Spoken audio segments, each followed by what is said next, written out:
कैसे करें मां वैष्णो देवी का संपूर्ण यात्रा दर्शन। जैसे कि मां वैष्णो देवी का मंदिर कहां पे स्थित है, मां वैष्णो देवी का पौराणिक कथा व इतिहास क्या है, मां वैष्णो देवी धाम के पास सबसे नज़दीकी रेलवे स्टेशन कौन कौन से हैं और आप स्टेशन से मां वैष्णो देवी के धाम तक कैसे पहुँचें। मां वैष्णो देवी की यात्रा शुरू करने से पहले आप RFID कार्ड कहां पे बनवाएं। मां वैष्णो देवी धाम में अगर आपका सिम कार्ड नहीं काम कर रहा है तो क्या करें। मां वैष्णो देवी के पास रहने के लिए सस्ता व अच्छा होटल कहां पे लें।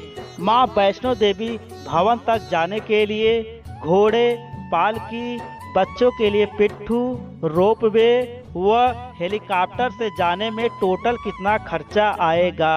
और अंत में हम बात करेंगे कि आप कहां पे भोजन करें।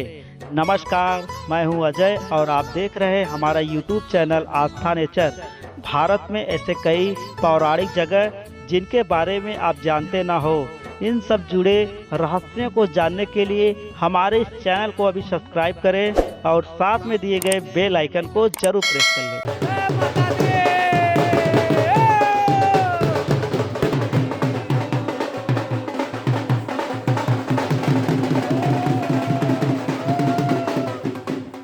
मां वैष्णो देवी का यह प्राचीन मंदिर उत्तरी भारत के जम्मू और कश्मीर राज्य के कटरा नगर में स्थित है।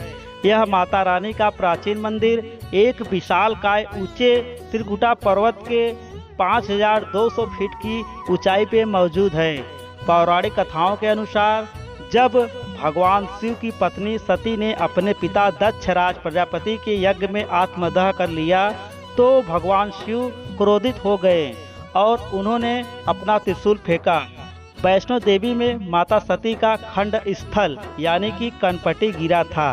मां वैष्णो देवी मंदिर की खोज 700 साल पहले पंडित श्रीधर ने की थी। अगर हम इस मंदिर की इतिहास के बारे में बात करें तो बताया जाता है कि माता वैष्णो देवी ने त्रेता युग में माता पार्वती, सरस्वती और लक्ष्मी के रूप में मानव जाति के कल्याण के लिए एक सुंदर राजकुमारी के रूप में अवतार लिया था और इसी त्रिकुटा पर्वत पर गुफा में तपस्या की थी। अब हम बात करते हैं मां वैष्णो देवी मंदिर के पास सबसे नज़दीकी रेलवे स्टेशन कौन कौन से हैं। वह रेलवे स्टेशन से मां वैष्णो देवी धाम तक आप कैसे पहुँचे। दोस्तों, यदि आप मां वैष्णो देवी के धाम आ रहे हैं तो यहाँ का सबसे नज़दीकी railway station Shri Mata Vaishno Devi Katra station है। इस स्टेशन से मां वैष्णो देवी मंदिर की दूरी मात्र 2 किलोमीटर है। दूसरा रेलवे स्टेशन जम्मू तवी है, यहाँ से मंदिर की दूरी 55 किलोमीटर है। दोस्तों, यदि आप श्री माता वैष्णो देवी कटरा रेलवे स्टेशन पे आते हैं तो आप बाहर से कोई भी ऑटो रिक्शा पकड़कर मात्र 30 से 40 रुपया देकर कटरा के फवारा चौक तक आप आराम से आ सकते हैं। यदि आप जम्मू तवी रेलवे स्टेशन आते हैं तो आप यहां से कोई भी बस पकड़कर मात्र 90 से 100 रुपए देकर कटरा तक आराम से पहुंच सकते हैं। दोस्तों, कटरा आने के बाद आप सीधे कटरा बस स्टैंड पे आ जाइए। यहां पे आने के बाद आप पहले RFID कार्ड बनवा लीजिए। RFID कार्ड क्या होता है पहले हम जान लेते हैं। RFID कार्ड के जरिए आप जब दर्शन करने जाएंगे तब उस कार्ड को दिखाना पड़ता है। RFID कार्ड के जरिए आप मां वैष्णो देवी के दर्शन करने जा सकते हैं। दर्शन करने के बाद उस RFID कार्ड को वापस भी अपने साथ लाना पड़ता है। RFID कार्ड फ्री में बनाया जाता है। इस कार्ड को बनवाने के लिए आपके पास आधार कार्ड होना बहुत ज़रूरी होता है। तो अब हम बात करते हैं आप मां वैष्णो देवी के धाम में रहने के लिए होटल कहां पे लें। दोस्तों, यदि आप रहने के लिए यहां पे होटल ले रहे हैं तो सबसे अच्छा जगह कटरा बस स्टैंड के पास रहेगा। यहाँ पे आपको सबसे सस्ता होटल मिल जाएगा।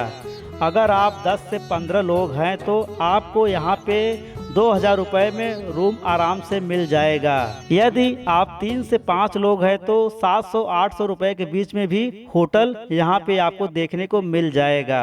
अगर आप मंदिर के बिल्कुल पास में होटल लेना चाहते हैं तो आपको 3,000 रुपए से लेकर 12,000 रुपए तक होटल मिलेगा। तो आप क्या करें, अगर आपके पास बजट कम है तो आप कटरा के बस स्टैंड के आसपास ही होटल लें। यहाँ पे आपको सस्ता व अच्छा होटल मिल जाएगा।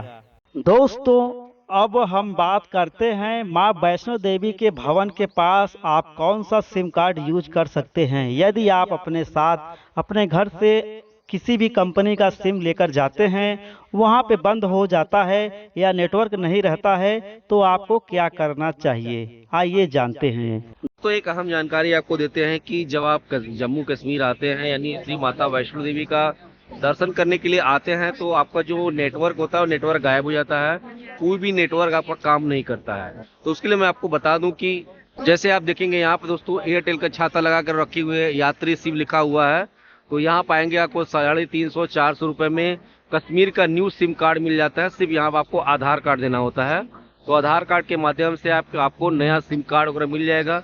जब तक आप कश्मीर घूम रहे हैं तब तक आपके वो पूरा सिम काम आए।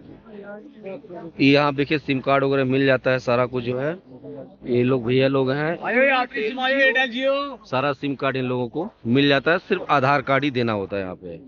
दोस्तों, रहने के लिए होटल, सिम कार्ड लेने के बाद अब हम चलते हैं फवारा चौक से कोई भी ऑटो रिक्शा पकड़कर बाण गंगा के पास। फवारा चौक से बाण गंगा तक का किराया हर ऑटो वाले आपसे 100 रुपया लेंगे। फवारा चौक से बाण गंगा की दूरी लगभग 3 किलोमीटर रहती है। तो दोस्तों, आप क्या करें, फवारा चौक से ही कोई ऑटो रिक्शा पकड़कर आप सीधे चले आइए बाण गंगा के पास में। दोस्तों, अब हम बात करते हैं माँ वैष्णो देवी की यात्रा आप कैसे करें। सामने जो आप गेट देख रहे हैं, यहीं से हमारा यात्रा चालू होता है, जो कि हमारा यह यात्रा लगभग 14 किलोमीटर का होता है। अगर आप पैदल यात्रा कर रहे हैं तो आपको यहाँ पे 2 रास्ता देखने को मिलेगा, एक पुराना एक नया।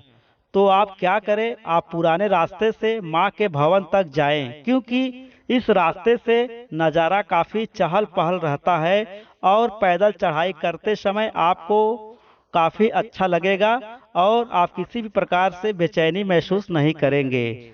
यदि आप नए मार्ग से जाते हैं तो उस रास्ते पे घोड़े, खच्चर गाड़ी नहीं चलती है, वो सिर्फ पैदल यात्रा के लिए बनाया गया है। उस रास्ते में काफ़ी शांति रहता है। अब हम बात करते हैं माँ वैष्णो देवी के धाम में घोड़े, पालकी, बच्चों के लिए पिट्ठू, रोपवे व हेलीकॉप्टर से जाने में कहां से कहां तक कितना पैसा लगता है, आइए जानते हैं बारीकी से। दोस्तों, यदि आप घोड़े से बाण गंगा के पास से अर्धकुमारी तक जाएंगे तब एक लोगों का एक तरफ का 650 रुपया लगेगा। यदि आप माँ के भवन तक जाना चाहेंगे तब आपको एक तरफ का 1250 रुपया देना पड़ेगा। यदि आप बुजुर्ग व्यक्ति या बुजुर्ग महिला हैं तो पालकी से जाना चाहते हैं तो आपको यहाँ से भवन तक का 3150 रुपया देना पड़ेगा। यदि आप अर्धकुमारी तक ही जाना चाहते हैं तो आपको मात्र 1800 रुपया देना पड़ेगा। यदि आप पिट्ठू से अपने बच्चों को ले जाना चाहते हैं तो बाण गंगा से अर्धकुमारी तक का 250 रुपया है। यदि आप बाण गंगा से भवन तक जाना चाहते हैं तो 350 रुपया देना पड़ेगा केवल बच्चों के लिए। यदि आप हेलीकॉप्टर से जाना चाहते हैं तो आपको एक तरफ का 2100 रुपया देना पड़ता है। अगर आना जाना दोनों है तो 4200 रुपया टोटल लगेगा। यदि आप रोपवे से माँ वैष्णो देवी भवन से भैरवनाथ मंदिर तक जाएंगे तब आपको 100 रुपया देना पड़ेगा, जिसमें आना जाना दोनों रहता है। माँ वैष्णो देवी भवन से बाबा भैरवनाथ मंदिर की दूरी 2 से 2.5 किलोमीटर है। रोपवे में एक बार में 50 लोग जाते हैं। रोपवे से जाने में 1 से 1.5 घंटा लग जाता है। रोपवे सुबह 7 बजे से शाम 5 बजे तक चलता है। अब हम बात करते हैं माँ वैष्णो देवी के धाम में भोजन आप कहाँ पे करें। दोस्तों, वैष्णो देवी में आप कहीं भी भोजन कर सकते हैं। यहाँ पे 150 रुपए से लेकर 250 रुपए तक थाली आराम से खाना आपको कहीं भी मिल जाएगा।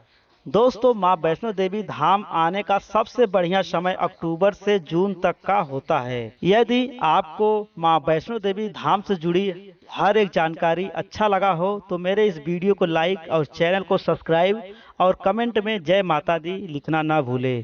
मिलते हैं दूसरे वीडियो में, तब तक के लिए धन्यवाद। जय हिंद, जय भारत।